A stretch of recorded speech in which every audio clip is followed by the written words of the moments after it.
এই দেখ, আমি চলে এসেছি।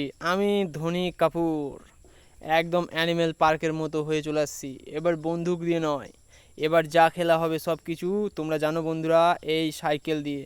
কারণ আমার সাইকেল খুব পছন্দের, গাড়ি গাড় মারা সাইকেল দিয়ে তুমি তাড়াতাড়ি করে যেতে পারবা। এখন ব্যাটারিওয়ালা সাইকেল, বুঝতেই পারছো। আর সেই টাকা বাঁচিয়ে তোমরা গাঁজাও খেতে পারবা। আরে গাঁজা থেকে মনে আসলো, আরে চুদির ভাই, তুই তো সবচেয়ে বড় গাঁজা করবে সালাদ।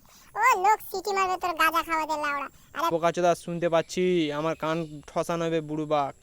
ও তুই যা গালক দিচ্ছিস ভাই, গাঁজা খেয়ে। হ্যাঁ, এখন গাঁজা খেয়ে সাইকেল চালাচ্ছিস সালা। গাঁজা খেয়ে সাইকেল চাললেও পুলিশ ধরবে না। এটাই তো সাইকেলের সুবিধা, লাউড়া কেউ বুঝতেই পারবে না যে আমি গাঁজা খেয়ে সাইকেল চালাচ্ছি। আর চালালেও কার বাপের কি লাউড়া।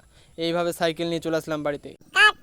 আরে চোদনা, গাঁজা খেয়ে যা ডায়লগ দিচ্ছিস, ও দারুণ আরে লাগলো। বাড়া, তুই এগুলো চুল টুল গুলো কাটা, নাহলে আমাকে সত্যি গাঁজার মতো লাগবে। আরে আমি তো চাই তুই গাঁজার মতো দেখতে হ।